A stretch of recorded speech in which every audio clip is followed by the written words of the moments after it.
Enough. Walk away. A Jedi.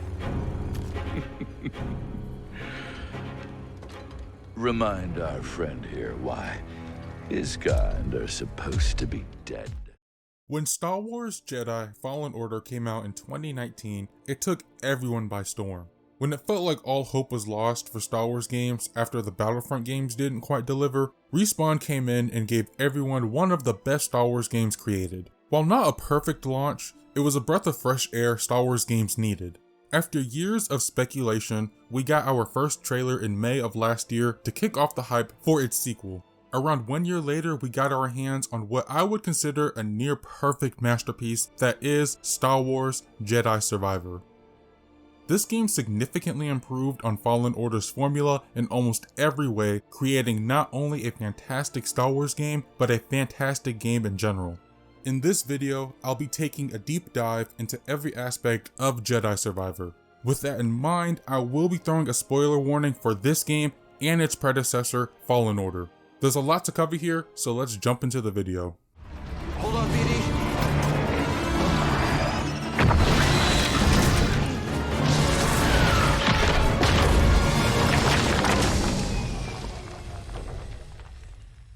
There's only one word that comes to mind when discussing Jedi Survivor's presentation, and that word is breathtaking.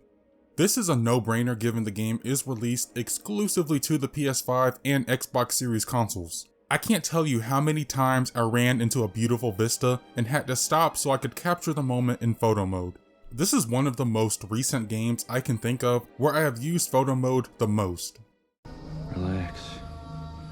I just want to take some pictures. I truly can't emphasize how beautiful this game looks, no matter which planet you happen to be on. The game features 6 different planets that you can fully explore, and each of them come with distinct styles and differing color palettes.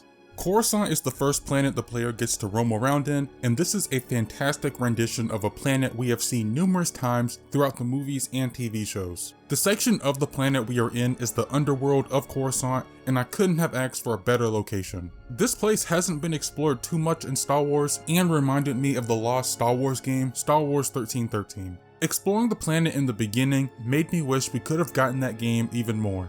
All of the broken down and rough infrastructure in comparison to the bright neon lights surrounding this area was a nice contrast and a further glimpse at a well-known area of the Star Wars mythos. Seeing the old Jedi Temple as the title screen was a reminder every time of how powerful the Empire has become. Koboh is a new addition to the Star Wars galaxy and by far the biggest planet out of both Jedi games. I knew this was going to be a big planet, but I had no idea how huge it would be. I have likely spent half of my total playtime here, and there are still parts of it that I haven't fully discovered yet. This hub world is home to rugged rocky surfaces, a tar-filled bog, High Republic chambers, a lava-infested settlement along with a ridge high above the clouds, and I'm just barely scratching the surface. This planet is vast and packed with extreme and precise detail. You're always going to discover something new on Koboh. Plus, the view of space when landing on the planet is just astounding. Jedha was a surprise to be for sure, but a welcome one. I'll be honest, part of me was hoping that we wouldn't see a desert planet here. I'm just tired of seeing Tatooine or whatever new desert planet they happen to come up with. I feel like Anakin here. I don't like sand. Jedha, on the other hand, was a nice surprise since it's a desert planet we haven't explored that much, and it's one of the more interesting desert planets due to its strong connection with the Jedi. There are inevitable stretches of land where it's nothing but sand, but once you get to explore its caves and abandoned temples, you'll find this to be one of the game's most intricate locations. This is also where most of the best story moments happen to take place. The Shattered Moon and Nova Garen aren't necessarily planets, but more of a base. The Shattered Moon was the most appealing out of the two because of the wonderful views of space wherever you go. I also found it to be a nice contrast to what we'll get on Nova Garen. The Shattered Moon isn't pristine and organized. This place is run down, which gives it some charm. Nova Garen is an Imperial base that we've seen many times before. Don't take that as a negative though. This is a perfect reconstruction and the most in-depth look inside an Imperial base that we've gotten so far. There just wasn't anything that stood out to me in particular. I did like getting to see some ISB officers though. Tanalorr is another new addition to the universe and by far the smallest planet to explore. I say that loosely since there isn't much here in the way of secrets and stuff to find, which makes sense given it's the last area you'll visit in the game and serves more of a story purpose. But this is by far the prettiest and most distinctive planet in the game. I wish there was more you could find here since you can explore the planet once the game is over. All of the planets included in the game each had something different and were just astounding all around. However, this graphical fidelity came at a major cost. As many of you have probably seen or heard by now, the frame rate in this game is a complete slideshow. I played this game on a PlayStation 5 and hardly had a consistent frame rate even after 2 major patches. For clarity, I began the game in quality mode to get a good look at the game's graphical fidelity. To no one's surprise, its opening hours look phenomenal as we get to explore the undercity of Coruscant before making our way to Koboh. There were some questionable moments, specifically with cutscenes, but I figured that was just early game jitters. About halfway through my first trip on Koboh is when I switched from quality to performance mode, and it wasn't pleasant. I think out of all the planets I went to, Koboh suffered the worst in terms of performance. There certainly are spots when the frame rate is either at 60 frames per second or somewhere near it. But more times than not, my time on Koboh was at 30 frames per second or sometimes even lower than that. It got to the point where I considered numerous times turning things back to quality mode. That's how bad it would get at times. This certainly isn't a deal breaker for me, but depending on who you ask, this could definitely ruin the experience for some. Luckily for me, it wasn't too bad when it mattered most, which was during combat. Another thing I want to highlight is that there were a decent number of bugs that I experienced. Fallen Order was notorious for this when it came out, and it looks like Jedi Survivor is continuing that trend. Nothing game-breaking by any means, just some distracting bugs and glitches that more often than not got a chuckle or questionable look out of me, like this one time when enemies just didn't attack me for some weird reason. But I mean, when I'm playing this game on Jedi Master, I'm not gonna complain about that. There was another time when Cal's skin just seemingly appeared to change at random intervals. The only time I would say it was inconvenient happened later in the game when I couldn't lift anything, which was essential to progress through the area. Other than this one bug, there wasn't anything I experienced that was detrimental to the gameplay experience. I don't want to spend too much time harping on the negatives, so let's turn around and talk about the game's cutscenes. The most notable change compared to Fallen Order is the shift to letterboxing whenever you experience a cutscene. I have grown fond of this style when it comes to cutscenes recently, as it helps elevate the game and give it a more cinematic feel. If you're playing this game in performance mode, it does change the frame rate from 60 to 30, which I didn't find troubling except for the transition to a cutscene, which wasn't very smooth. I do believe after an update this did fix that issue, since I never really noticed in the latter section of the game. While they may not play super smooth, which is a bit weird, they are still stunning to witness. The cutscenes also go on to bring out another important aspect of any good Star Wars game, which would be sound.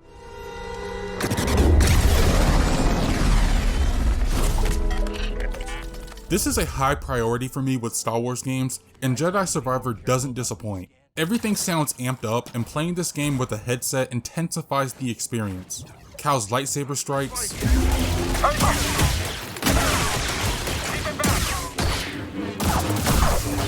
the roaring engines of TIE fighters and vulture droids,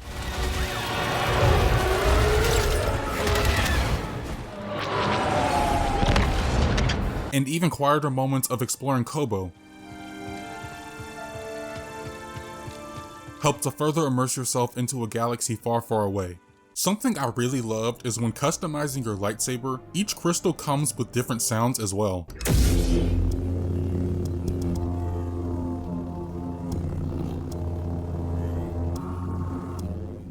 Music is another important aspect, and it's fine. I don't mean that in a bad way. Recent Star Wars media is following a certain trend with their scores, which is fine. I just have a fond appreciation for John Williams and his scores, which were extremely prominent in Star Wars games up until around the early 2010s. The original score that is present for Jedi Survivor serves its purpose well, and I can appreciate the team for not relying so heavily on the score from the first 6 movies. That isn't to say some of it wasn't included. Just like Fallen Order, whenever you encounter a bounty hunter, Bounty Hunter's Hot Pursuit plays from Attack of the Clones.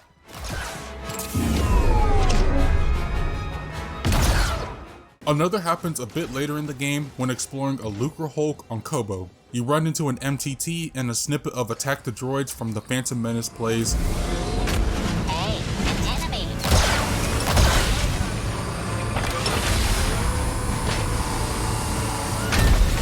And the inner nerd in me just couldn't keep it together.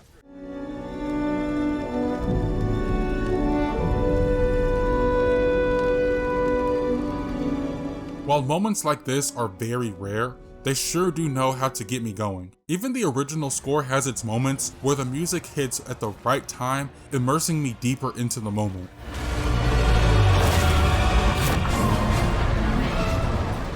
The devs even include some fun tracks that are played in Pyloon Saloon.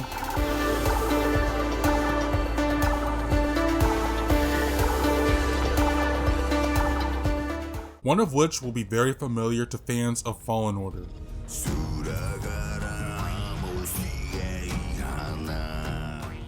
Everyone from the main voice cast returns in Jedi Survivor and pulls off performances that eclipse what we saw in Fallen Order. Cameron Monaghan returns as the charismatic Cal Kestis. The best way I could describe him in this game is that he has become way more confident. What I've seen many people dub the Vader effect, we see Cal has progressed so much in the 5 years between the two games, and Cameron Monaghan delivers a performance that could stand toe to toe with some of the best performances we've received recently in Star Wars media. And we can't forget to talk about his little companion BD1. I mean, just look at how cute this droid is. Forget Baby Yoda, can we get more merch with BD1? Seer, Marin, and Greasy Money are all back, and their development throughout the game has been elevated tremendously. I plan on going more in depth with these characters during the story portion of this video, but Deborah Wilson, Tina Ivlev, and Daniel Roebuck deliver performances that take these characters above and beyond what we saw before. A new addition to the cast would be Bode Akuna, who is voiced by Noshir Dalal. If you have been keeping up with other Star Wars projects, this will be a very familiar voice. He was Varko Gray in Star Wars Squadrons, and Vice Admiral Rampart in The Bad Batch. This man is getting his bag for sure. Bode was a wonderful addition to the cast, and Groot's become one of my favorite characters in the game, and that's due to the outstanding job Noshir provides.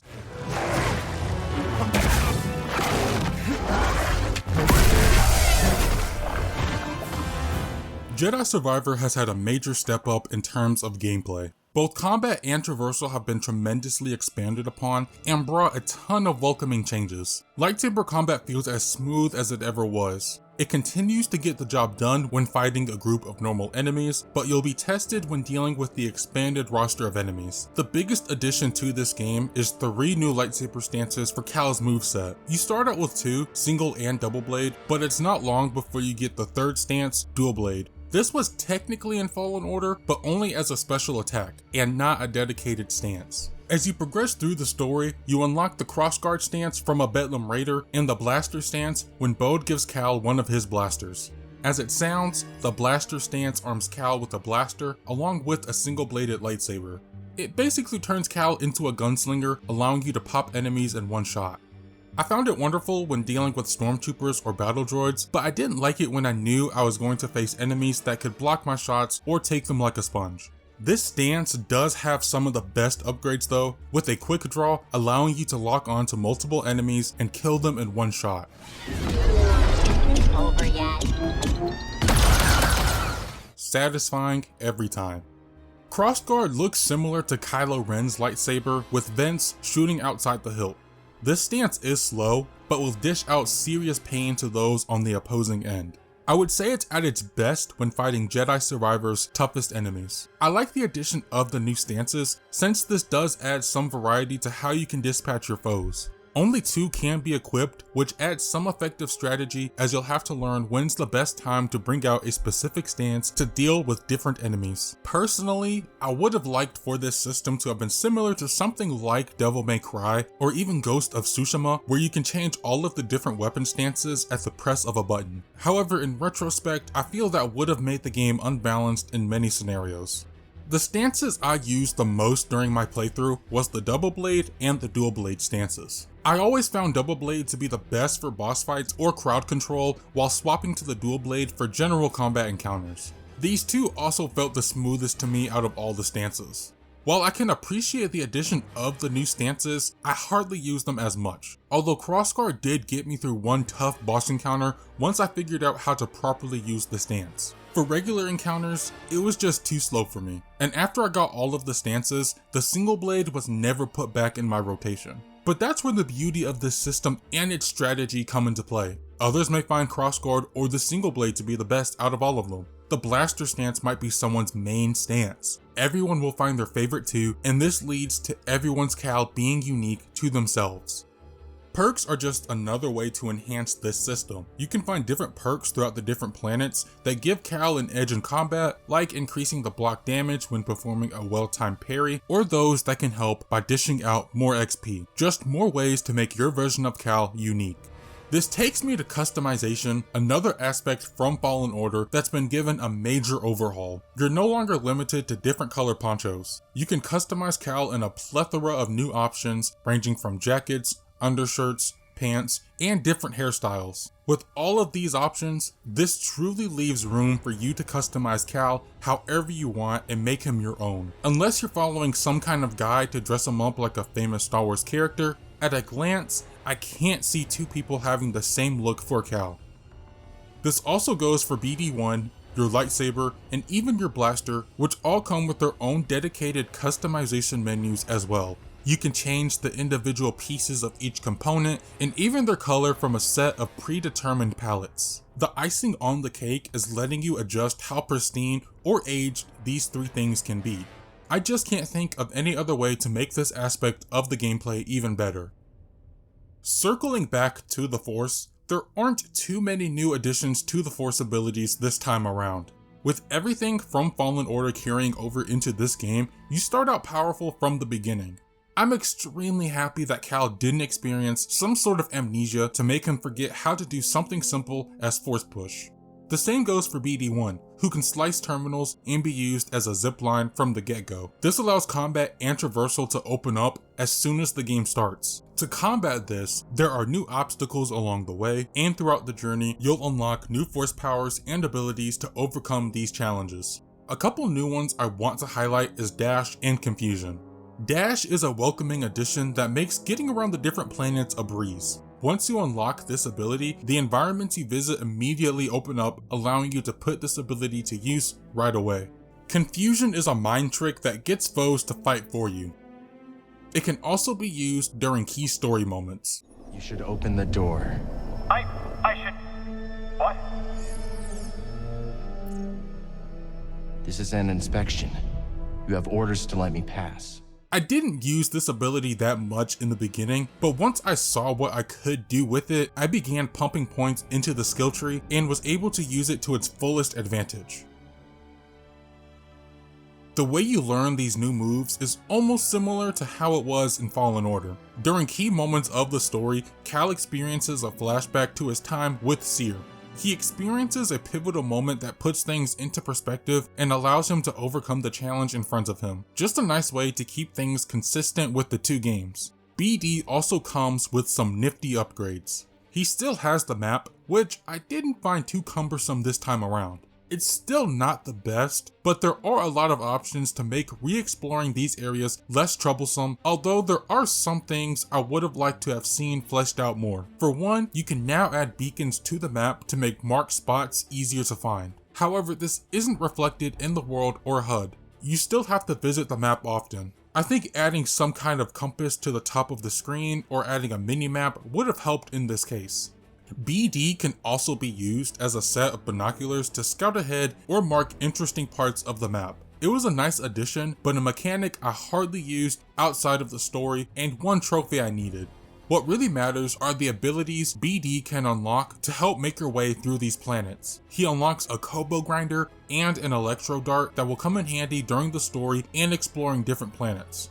BD isn't the only one who can help Cal in a fight. This game introduces companions, even though I use that term very lightly. At certain points in the story, you'll have a companion with you, which can either be Bode or Marin. There isn't too much to this system. They'll help you in combat and are given a dedicated button that can be used to attack enemies. They also help you get to places that are hard to reach. Think I can latch onto? How this? Other than that, there isn't really too much to this system. It has just enough features to get you by. Moving on to exploration, you will find yourself doing a lot of platforming in this game. I was genuinely surprised by how much time I spent climbing, wall running, and bouncing from these space balloons. The biggest addition to this system, aside from the dash ability, would be the Ascension Cable. This allows Cal to reach places that he wouldn't be able to with just his double jump. This allows for larger environments that take advantage of this, and once you upgrade it and can bounce to different spots, this opens up the world even more.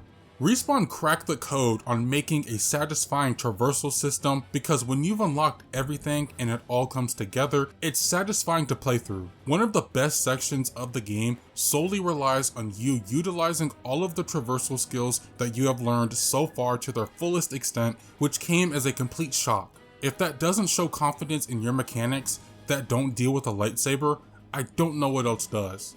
However, there were still times when I found myself incredibly lost with how intricate these levels are designed. It's not as bad as it was in Fallen Order, but it hasn't been completely fixed. To remedy this, there is a fast travel option, so you don't have to spend too much time backtracking if you just want to make it back to the Mantis. This felt almost necessary with how big these maps are, and while I didn't use it too much when playing through the story, when I did finish and started working on the Platinum, I definitely made use of it. To make getting around these worlds easier, you can also tame different mounts like Nekos and Spammels to get through large stretches of land and reach some hard spots. Throughout these worlds also lies the increased enemy variety this game has in store. Let's start with the Empire since they were our main opponent in the last game. All of the Imperial units return in Jedi Survivor with a few additions such as the Jetpack Trooper and Sentry Droids, who have some tough attacks you need to look out for. The newest faction to the game is the Bedlam Raiders, who have every single version of a battle droid I think we've ever seen, along with different raider types like grunts, veterans, smashers, and even those who wield a lightsaber. Finally, there's also a healthy set of flora and fauna that will give you a run for your money. You'll be going up against rankers, bile maws, and different types of wampas. Taking down a tough enemy is pretty satisfying, but watching Cal pull off one of his finishers is even more rewarding. He has become extremely smooth with that lightsaber, pulling off moves I never would have thought I would see from him. I mean, just look at this.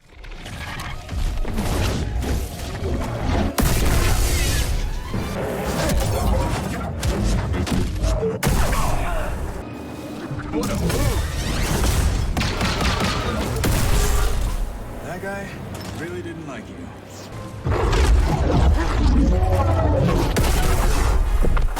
You're no joke.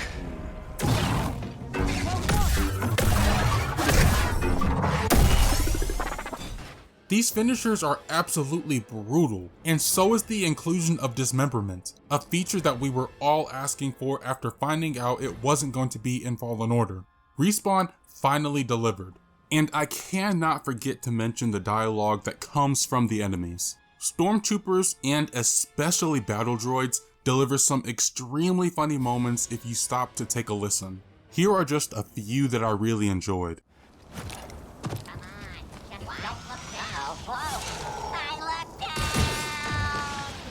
Want to get a bite after a shift? Sure, I could go for a turbo dog. I heard they make those out of strides. That's just a rumor. Fine. What about that noodle shop? Auger Alley's closed for business. Senator's got something in the works, huh? He always does. I am. And you are subordinate to me. No, I am Model 38A. Yes, your model number is lower. You are subordinate. No, my model number is earlier, meaning I am superior. That is not how numbers work. This place is the dumps. Everything here wants to eat you or suffocate you. Why do I always get assigned to these backwater posts? Then I'll get the other droids to guard the cliff. Oh, but then I won't see the scenery. Now that's a dilemma. Dilemma solved. This eagerness and challenge of fighting enemies also extend to Jedi Survivor's strongest aspect, which would be the boss fights. As I mentioned earlier, I played the game on the Jedi Master difficulty, so I could never really turn my brain off, even during the simplest encounters. However, I did find the game to be somewhat easier on this difficulty this time around. That isn't to say there weren't tough moments. Dagan Gera and Darth Vader almost made me rage quit. However, these two instances just go to show the balance and strength that comes from this game's interpretation of lightsaber combat. You have to change up the way you fight bosses versus when you take on even some of the game's toughest enemies. Every attack, every parry, every dodge matters, and getting a little too greedy can cost you the fight. And these fights don't hold back at all. There are 3 different stages to most boss fights that get progressively tough as your combatant introduces new abilities. It's a difficult but fair combat system that rewards patience over anything else. Not only are these fights challenging, but some of them are also visually striking. Vader's takes place in the archives on Jedha, and throughout each phase, things get more destructive as fire and destroyed bookshelves come crumbling down, creating potential hazards you'll have to account for. Plus, seeing Vader on fire is just sick. Dagan plays similar to Trilla, as you'll fight him on 3 different occasions throughout the story. Even with the 1 arm he has in 2 of the 3 fights, he's still a competent opponent. Facing him numerous times throughout the story was another excellent way to see how much we have progressed throughout the game. And before moving on to the story section, shout out to my boy Rick the Technician. Your sacrifice will not be forgotten anytime soon. Is that really how you feel? It is. Well, I mean, I guess I could have Monk keep his eye on the saloon. Greasy money. All right. The story of Star Wars Jedi Survivor takes place 5 years after the events of Fallen Order, and the opening shots show just how powerful the Empire has become as their symbol surrounds the old Jedi Temple, a place that was once home to thousands of Jedi and served as a symbol of peace for many throughout the galaxy. We also see how much Cal has come up in those years, as he is now a guerrilla fighter for Saw Gerrera along with a group of other fighters. But before really jumping into the story, I want to say that the game starts with a gripping recap of Fallen Order that left me excited to embark on this new journey ahead of us. We start out on Coruscant, where this group is on an undercover mission to gather intel from a Pauan senator, Daho Sajin. It's not long until the action ensues and we can begin fighting stormtroopers in Coruscant's Undercity. Meeting back up with this ragtag group of rebels, Bode, Bravo, Gabs, and Klatooinian twins, Kub and Liz, they help to sabotage the Senator's yacht to find intel for Saw Gerrera. A map reveals the Empire's ever-expanding power. No matter the magnitude of fighting, it's nothing compared to the might of the Empire. However, this doesn't deter Cal as he makes a returning impression on the player by ensuring that the Jedi will continue to fight and live on for years to come. Someday when your children see this, they'll know the Jedi never stopped fighting for them. It's this early moment that shows how much Cal has come out of his shell and that he's more determined than ever before. When all seems well, the group is ambushed by Imperials and the Senator is unceremoniously killed by the 9th Sister. Things aren't much better for the rest of the crew as Gabs and the twins are both killed in the skirmish. We get to see a darker side of Cal as he is ready to seek revenge on the 9th Sister. However, it's cut short when Cal gets blasted off a platform. In the short time that we got to know this crew, they already showed a lot of character and how impactful they were to Cal, as they were more than just allies to him.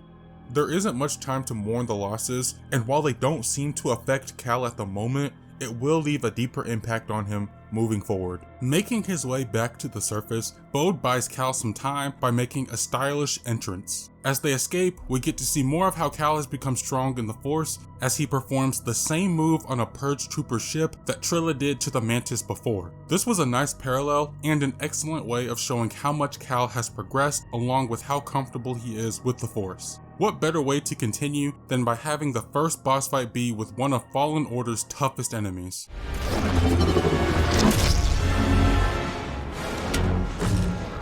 Kestis! It's a challenging fight as she demonstrates some new Force abilities, but little does she know we have a few tricks up our sleeve as well. Upon defeating the Inquisitor, Cal calls upon her real name, Masana Tide. There's only one thing he can do, which is to set her free from this path she has gone down. In one fell swoop, Masana is killed, setting her free. Of course, it's a conflicting moment for Cal, as he took the life of another survivor of the Jedi Purge, but he can't dwell on it for too long since he still needs to get off the planet. Heading to the Mantis, the remaining crew makes their way off the planet in one of the game's more well-shot cutscenes. On my mark, hit the brakes. We'll drop behind him. Copy that, Bravo. The crew faces another casualty when Bravo meets an untimely demise, making Cal and Bo the only two to survive the mission. Coruscant was an excellent way to kick off the story. It has the perfect mix of fusing the tutorial in with the rest of the story that the game sets up.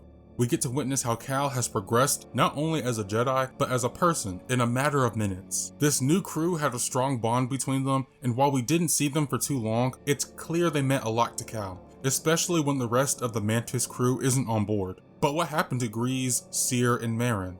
Once Cal gets to reunite with these characters throughout the journey, he begins to learn why they went their separate ways. We meet Grease first on Kobo when the Mantis is badly damaged, and it's here where he reveals that he simply wanted a place to settle down as he has made a life for himself at Pyloon's saloon. When we run into Marin on Jeddah, she explains to Cal that she needed to find herself.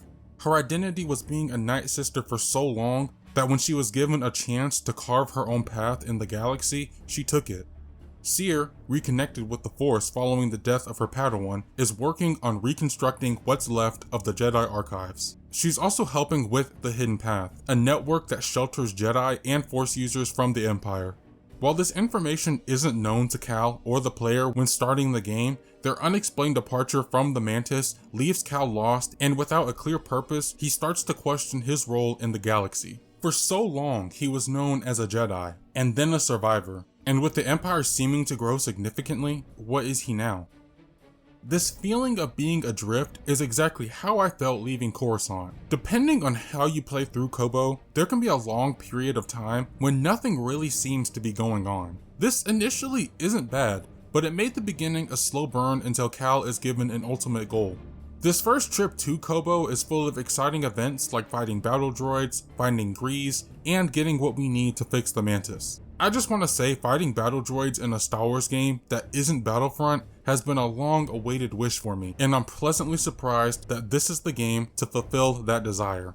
Upon reaching Pyloon's saloon, Cal reunites with Grease, who offers him the opportunity to settle down, but Cal opposes the idea, fearing the potential harm it could bring to those around him. With the fight still in him, it's obvious he isn't quite ready for that life yet, although he doesn't completely dismiss the idea.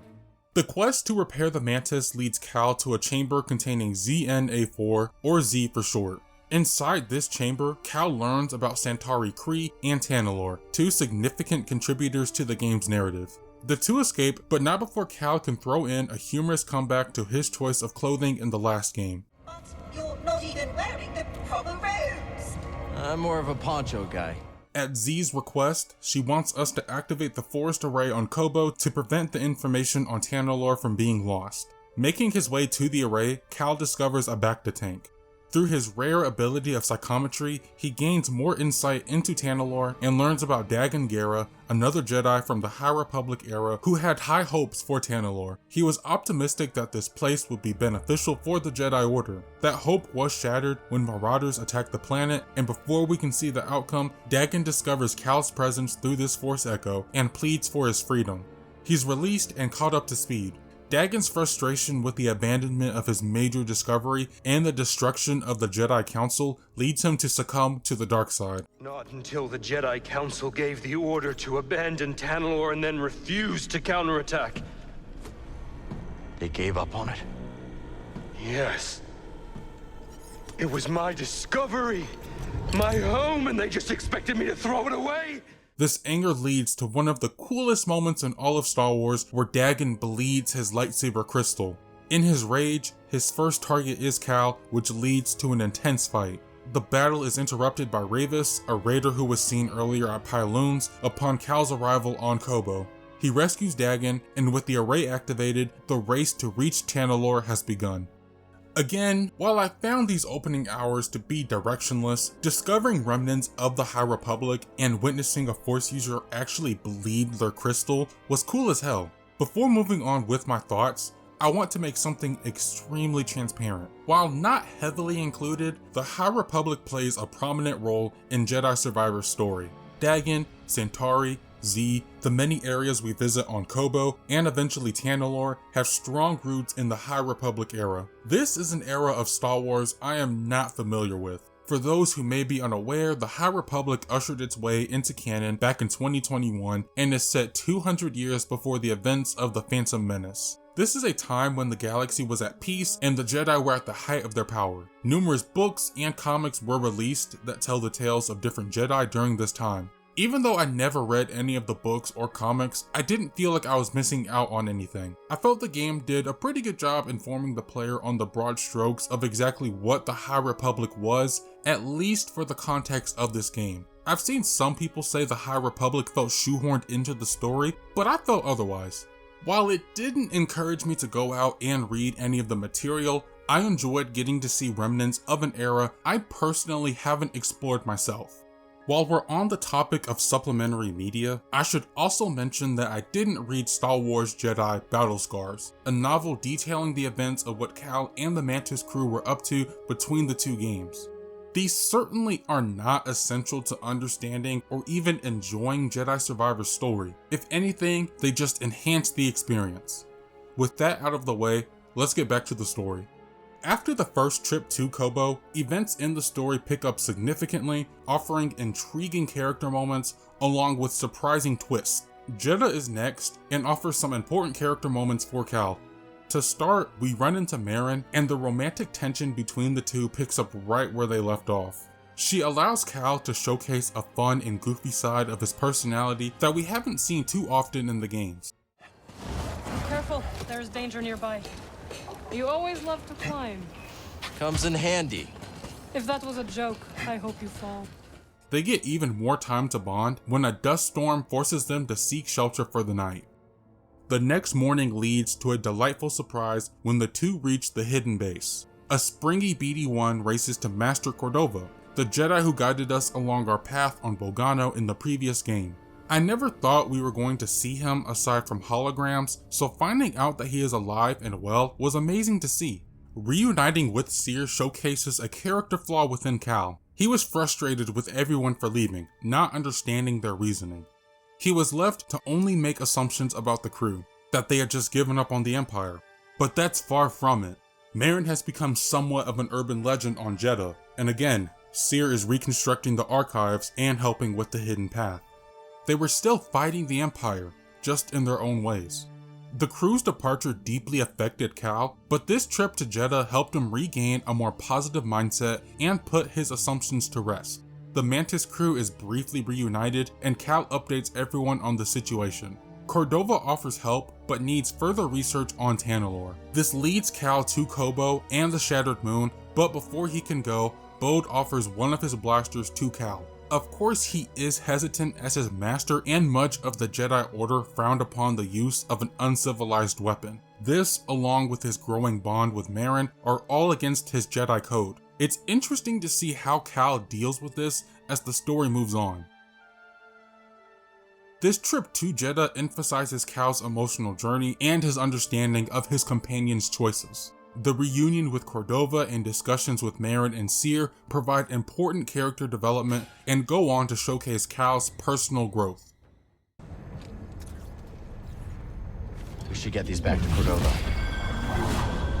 Once this information is gathered and Cal returns to Jedha, a sanctuary holding vital information to the hidden path is under attack. It becomes crucial to save that information, so Cal and Merrin quickly head there. This second trip to Jedha delivers one of my favorite moments that I have experienced in a video game, period. A trident drill, something fans of the Clone Wars will easily recognize, is attacking the sanctuary, and it unfortunately kills Brother Amias, the one with the codes. Fortunately, he already gave them to Cal. Driven by his determination to be a hero, he is reminded by Merrin that not everyone can be saved. Cal, he's gone! Reaching a dead end, Merrin and Cal share a passionate kiss that further solidifies the bond between them and reinforces their trust. I just couldn't help but cheer them on during this moment. A thrilling chase ensues as they attempt to take down the drill. Marin's gateways, the relentless attacks from the drill, and the sheer spectacle of the moment culminate in a satisfying and memorable dual takedown. Now or never.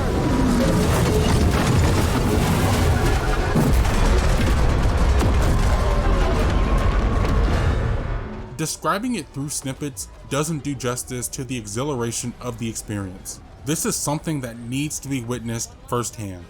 Returning to the archives, Cordova shares his discoveries with the crew, including the importance of finding a compass to reach Tanalorr. The fight that took place on Jedha sparks an idea in Seer that Tanalorr could serve as a safe haven for those seeking refuge, igniting a determination in Cal to reach the lost planet.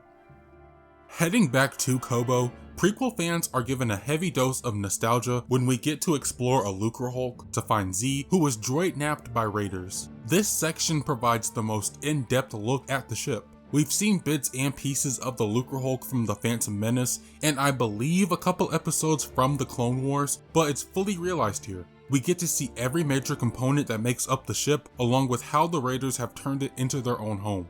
Something I want to touch on here is that Jedi Survivor gives us the best look at a world that blends remnants of the prequel trilogy with the newness that comes from the original trilogy. While it certainly isn't the first project to do this, I feel this is the best it's ever been in any story set during this time. Fighting battle droids in the same game as stormtroopers is something I never would have imagined happening.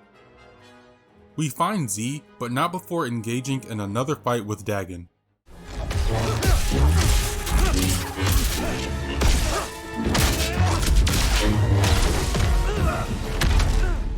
He escapes and we're able to rescue Z. The crew escapes the Lucrehulk in escape pods. Cal is understandably hesitant to board, not because of how unreliable they can be, but for his PTSD as he used an escape pod to escape the horrors of Order 66. This was a nice way to show that no matter how far Cal has come, there are some things you simply can't shake off. The Shattered Moon is where Cal confronts Ravis, who has more information on the compass. After another difficult fight, Ravis yields. Cal persuades him to help, but seeks only a warrior's death, which Cal reluctantly provides.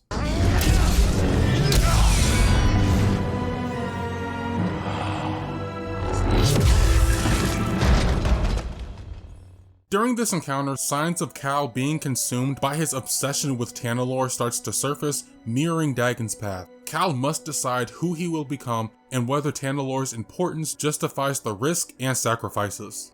The compass is held at Centauri's sanctuary, which means another trip to Koboh.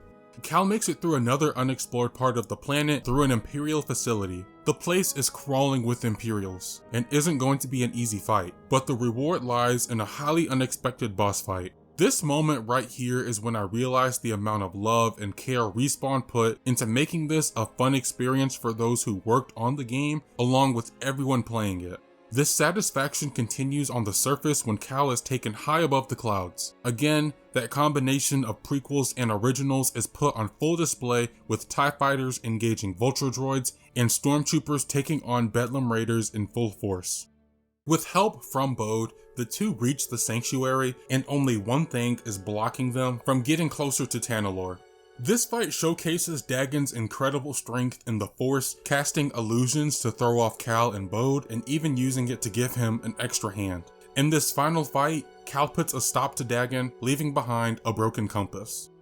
With Dagan defeated, Cal is left to question the purpose of Tanalorr. Instead of a safe haven, could it be a place to train those who resist the Empire? Bode disagrees, prioritizing the safety of his family above all else. Nevertheless, the crew now possesses the key to Tanalorr and prepares to uncover the truth behind this lost planet. On the last visit to Jedha, the crew relishes in victory of finding the compass. They share one night together, enjoying the moment and reflecting on how far everyone has come. With the compass repaired, Tanalorr is right at their fingertip. However, their joy is short-lived when the Empire arrives in full force. The situation worsens when Bode, revealing his true intentions, holds Cordova hostage and kills him, taking the compass. In another highly cinematic moment, Cal chases after Bode on a swoop bike, evading Imperial forces. Let me tell you, Cal is not messing around with these guys. He catches up and confronts Bode, seeking answers. Why, Bode? For this! We fought for that together, and you're just gonna hand it to the Empire? I'm not giving it to the Empire. You killed Master Cordova. Cal, you don't have time for this fight. Something terrible is coming for that archive. Listen to your instincts. You know I'm right. What have you done? If you want to keep your family safe, you get them out of there. Right now. What have you done?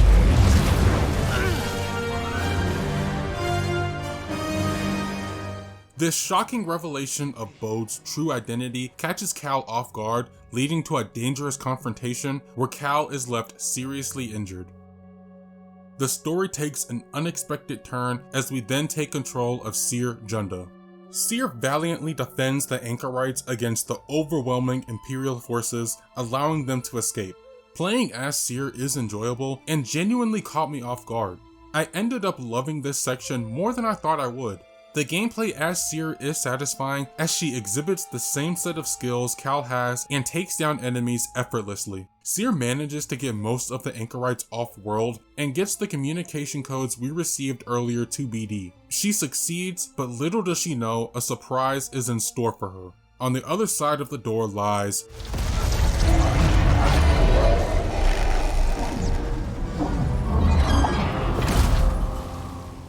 Cere's fate has unfortunately been locked in, but she doesn't go without a fight. Even though Vader is a very strong opponent, she puts up a strong duel against the Sith Lord, even gaining the upper hand momentarily. In the end, Vader conquers and Cal is left to experience her final words. Cal.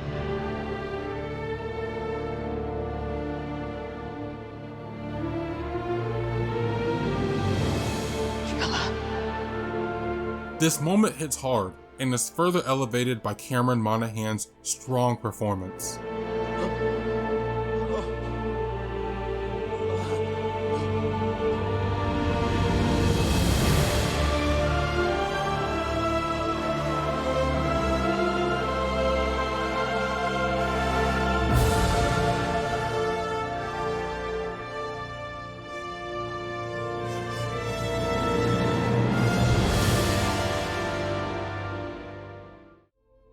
The fight between Cere and Darth Vader has become quite divisive among fans. While some argue that Cere shouldn't have lasted nearly as long as she did, I think it can be justified by her growth and newfound strength since her last encounter with him. Her experience in letting go of the fear after Trilla's death have contributed to her increased power. When she first fought Vader, she was only the learner. Now she is the master, strong with the Force and letting nothing hold her back.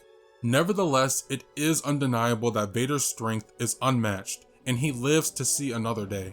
What's impressive to me is that this fight doesn't overshadow what's left to come in the game's narrative, as Cal is left with nothing but doubt.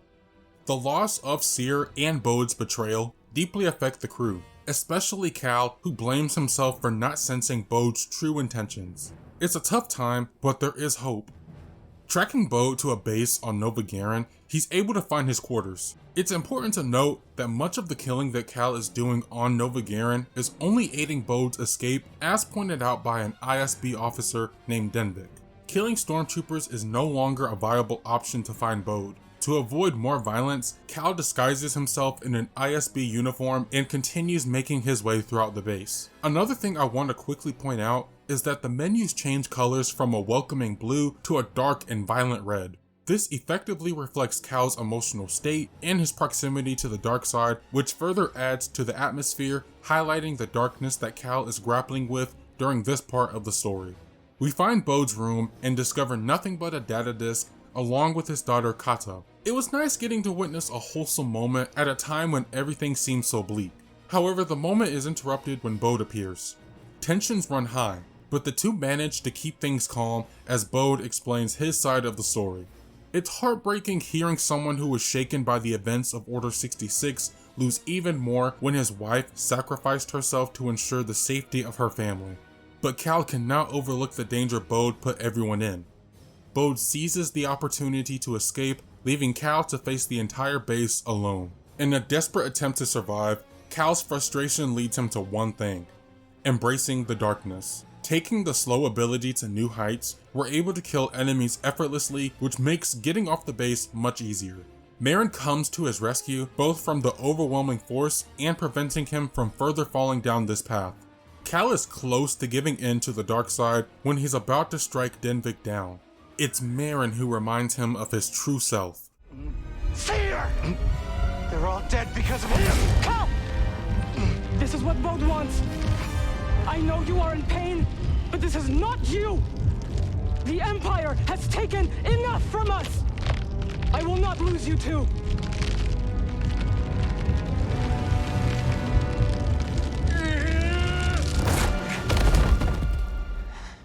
With Bode and the compass gone, it seems like all hope is lost yet again.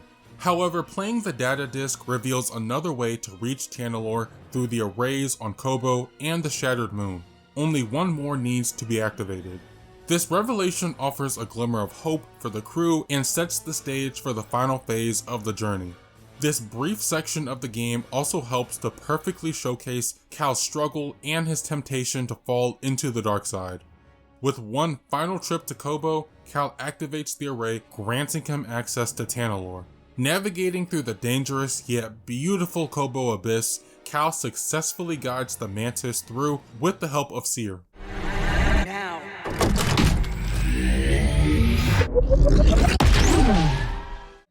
The crew successfully makes it to the oasis that is Tanalorr.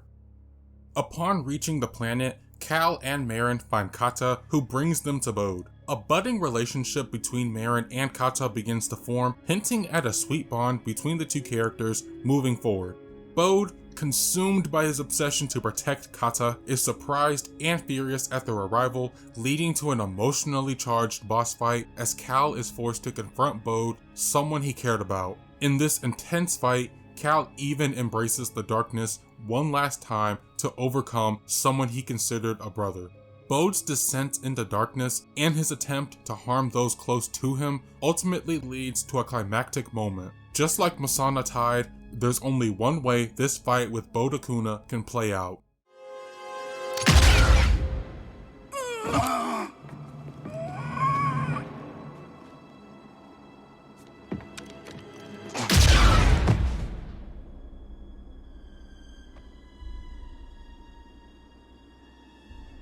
Merrin's words to Kata on the Mantis beautifully mesh with the dark imagery that shrouds Cal as he is left to reflect on his actions and the journey he has taken. The game comes to a satisfying conclusion as we experience the funeral for Bode, Cordova, and Cere. The game leaves a lasting impression as Cal's thoughts and reflections are solidified by the final words before the story ends.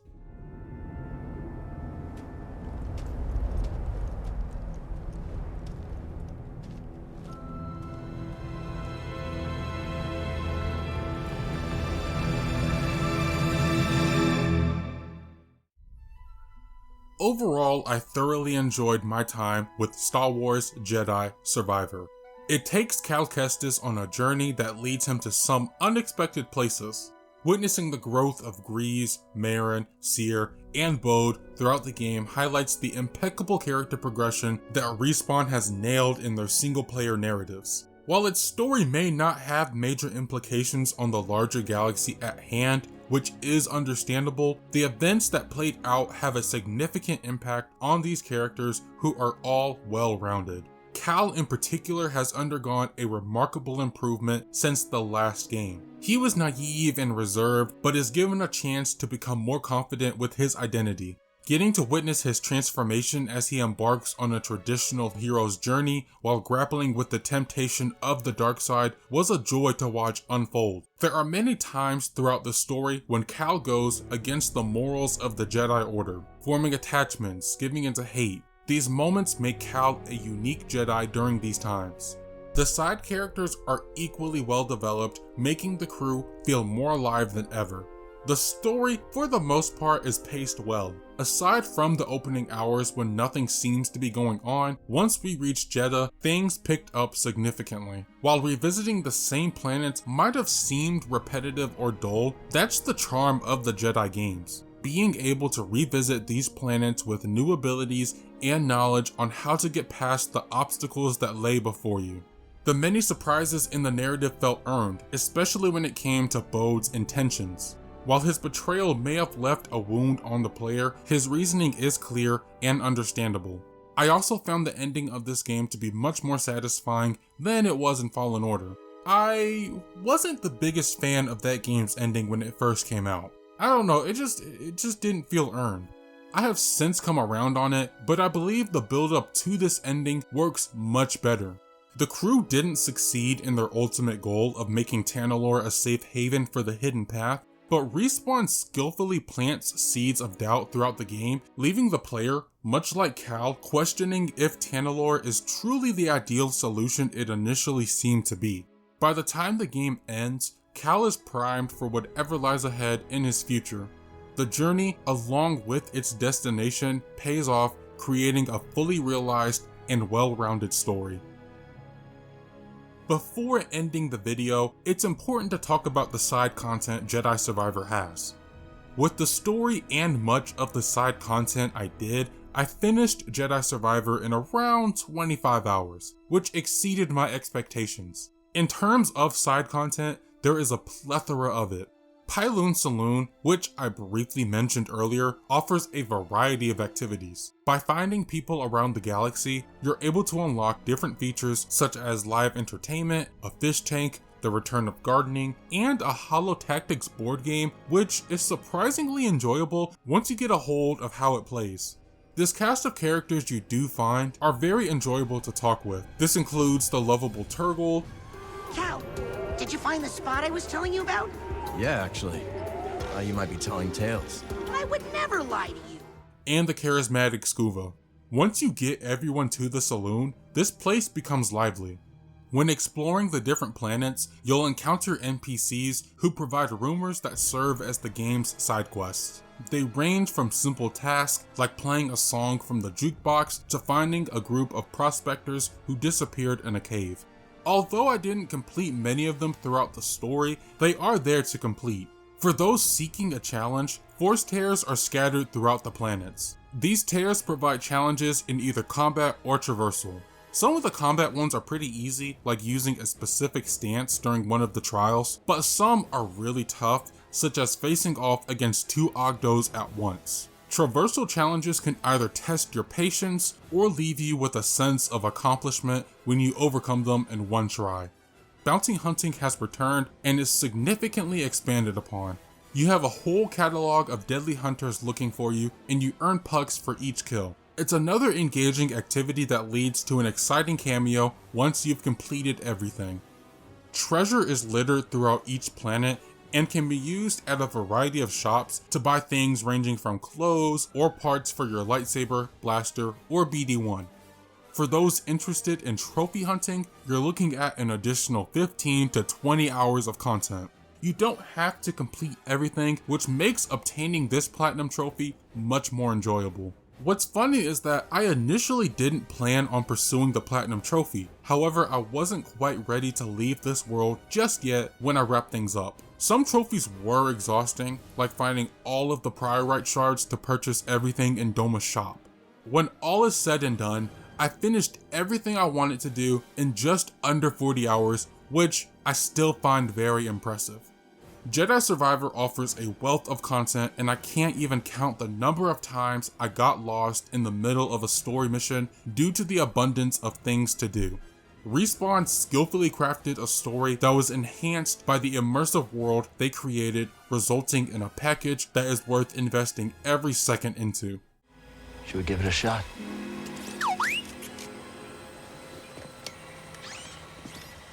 Yeah. Let's do it. Ah, that's the spirit! I don't think I could have wished for a better Star Wars game. Putting my nostalgia for the older games aside, this is easily the best Star Wars game I have ever played. While the frame rate is very dodgy at times on consoles, the beautiful scenery no matter where you look makes up for those shortcomings. A wonderful cast helps in creating a well-crafted Star Wars story in recent memory. Combat, along with how you traverse these expansive worlds, has been expanded far beyond what I could have expected. All of these elements come together to create a near-perfect masterpiece that every Star Wars fan needs to experience. I have no idea how Respawn is going to top this, but I sure am excited to see how they do it. They really struck gold on this one. Well guys, that about does it for this video. As always, thank you for watching, and let me know about your experience with Jedi Survivor. Were you as big of a fan of it as I was? Share your thoughts down below. If you enjoyed the video, please be sure to like and subscribe to the channel if you have not already. May the Force be with you.